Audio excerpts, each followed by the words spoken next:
Good morning, everybody. It's another beautiful freezing day here at Rose Cottage Acres, and I thought I'd talk a little bit about growing in winter. So winter gardening in Zone 7. Now in Zone 7, I can grow things outdoors all winter long without any protection. I can grow dinosaur kale. This mustard will hold up pretty well. I'm not sure about the escarole, but I can do this. I can grow without protection. But the leaves go through a lot of stress. The end product isn't as nice. It's edible, they survive, but to really get a nice product, it's a good idea to provide some cover. So under here I have not all my spinach. This was actually some kind of a chair cover or something. But it just helps keep the harshest, toughest freezes and ice storms and winds from damaging the plants. So underneath here, you can see everyone looks nice and happy. And I've also got some purple sprouting broccoli under here that I'll be able to enjoy in March and April.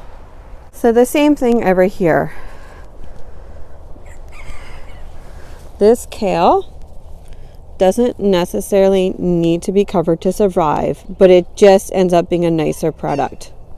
Now then there's other things that won't quite make it without being under cover. In here I have some things that will do okay and some things that could use a little bit of protection, like the rutabagas and a couple carrots. They won't do very well if they're not under here and getting a little bit of protection.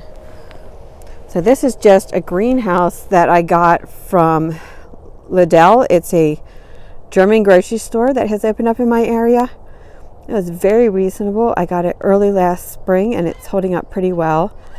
I did keep it on most of last spring to help keep out the caterpillars from those pesky cabbage moths. And then I took it off for the summer and then I've got it back on again. Things like this really can help you have a much better winter garden. Now my chard will not overwinter. It will make it through part of it, but here in Zone 7, I've never had it completely overwinter. You can be pretty basic, but this is actually to provide cover for my cauliflower babies and for this purple lady bok choy. So it doesn't have to be something fancy and elaborate, just a little bit of extra protection. And then of course, because this is plastic, it does need supplemental watering on occasion. Not very much in the winter. It's surprising how little water gets used up in the winter. Now here I have an experiment. It hasn't come up yet, but I do have an onion experiment going on there. I'm following along with Old Alabama Gardener, who is also pretty close to my zone, but I think I get a little bit colder, so I don't know if it'll work, but I'm trying to grow onions from seed in the winter. But this does work. This is fava beans, and I just put a little bit of very light covering of straw over top to protect them. They are sprouting. With a little protection, they will grow all winter. These are broccoli starts, and again, with a little protection here in Zone 7, they did great last year. I don't see any reason why they won't do great this year too. So you can see they're really coming along under here. Nice green leaves, also some weeds. Now this is the most winter hardy of the bok choys, and because of that, I didn't bother to cover it. If it turns out that my leaf quality is really being affected negatively, I may cover it. These guys, I'm hoping to still get maybe a December harvest from them. Oh my, we have a hawk hunting. Oh, isn't he lovely? No, eagle. I don't know if you can see him. Luckily, my kids are all tucked up with covers on their pens because I'm sure he'd like a delicious chicken. Right, and these lettuces I'm also not covering up. They are fine as is. Again, they'd be better quality if I covered them, but honestly, I'm not worried about them not making it through the whole winter because I have lettuces in the greenhouse. And the peas, same thing. Basically, I'm just getting pea tips off of these at this point. If you have never eaten pea tips, give it a try. They taste exactly like fresh green peas and they're really delicious. And here are my radishes. These are watermelon radishes.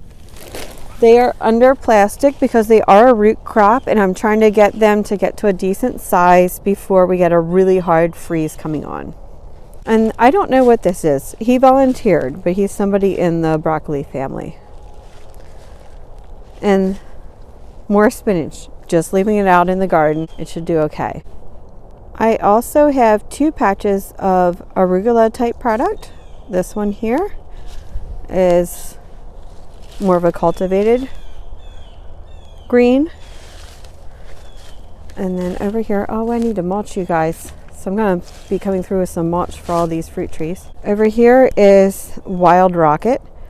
Both of these greens are really hardy plants and good eating basically through the winter. This little fellow here, you can see he's not the greatest shape. He's kind of spindly. But this is an apple tree that I grew from seed. So if you want a great eating apple and you know the taste and everything, the height, all that stuff, you do not want to grow apples from seed. But this is just kind of an experiment. It's probably going to be crab apple sized, maybe a little bigger than traditional crab apples. And it's not going to have the best shape, but the apple it came from was delicious, and I figured why not. These are daikon radishes. They are not forming the best roots, and I'm pulling a couple up every day to give to the chickens. Just, they like to eat the greens.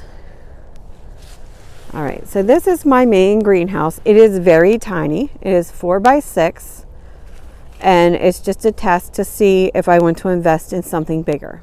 So interestingly enough, it was not warm enough for my Christmas potatoes. I had to harvest them. The plants died, but it's still doing well with spinach and the red lettuces, the rocket, the scarlet kale. It looks like it just got a little too cold for the beets the one day, and most of them failed, but I've still got a couple. And then the turnips aren't getting enough light. They're struggling. I guess there's too much shade on the one side. But overall, it's not terrible.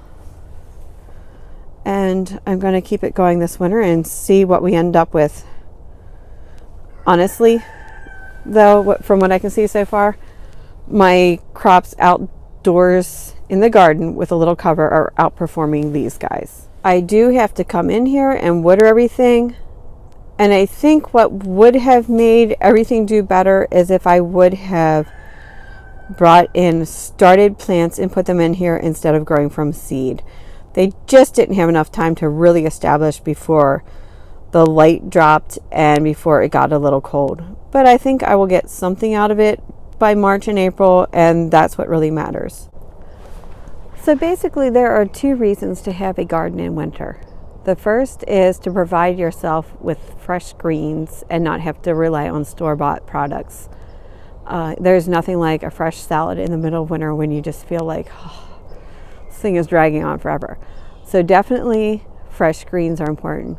But the other reason I garden in winter is because of something called the hungry gap. In January and February, I usually still have sweet potatoes and even some of my long storing pumpkins. The freezer's still full and I can just eat my produce from last year. But as it gets closer and closer to April and May, all my supplies are running out and my new garden hasn't really started to produce. So all these things that are undercover, all these broccolis and cabbages and kales will still be producing because I've overwintered them, and this will provide food until things really get started again in late May and into the summer. So that's the purpose of winter growing. to have fresh salad during the winter, and then to provide for early spring. If you haven't ever tried it and you live in zone 7 or below, I absolutely encourage you to try it. But even people in zone 4, 5, and 6 are finding success growing undercover. So give it a try. You might be surprised at how much you can still grow. Obviously, you're not going to try tomatoes. You're not going to try summer squash. You're not going to try anything that's tender. But anything that has words like Arctic, Siberian, Russian in it, those are really good candidates to try. Now, there is one additional way that you can provide food for yourself in the winter, and that is with eggs. While I may not have enough eggs to sell in the winter, these 2 or 3 eggs are plenty for my needs. So we get to enjoy fresh eggs pretty much all winter long. Some days nobody lays, some days one person lays, well, I guess one hen lays. And some days the roosters just make a racket. Hey boys, what's up? I think they're still upset about the eagle even though he flew away. I mean, who wouldn't be? He was right there staring at them. And even if I didn't get eggs in the winter, honestly, these guys are so fun. Yes, they're okay now. They can come out. Are you worried you want them all to go in their house? Don't be mean to them trying to chase them in. They're okay. Oh, they're all unsettled. Aren't you, boys? The girls are okay now. The danger is past.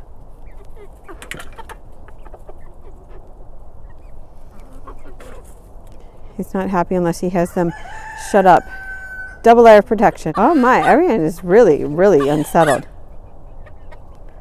It's okay, guys. These girls have been around longer and they know that they're pretty secure. They don't worry as much as the little roosters and the newer hens do.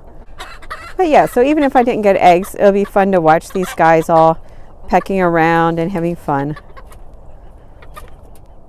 Now let's talk really quick about keeping them hydrated in the winter. I have these black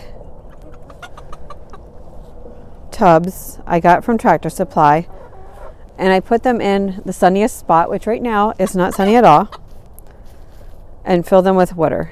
And usually in the morning they're iced over, and I have to dump them out and refill them. The reason I use them is because they like them. They prefer them. But I also have auxiliary waterers. These are electric heated dog bowls, and I have them plugged in, and they do not freeze over. Basically, they only use these if they're desperate.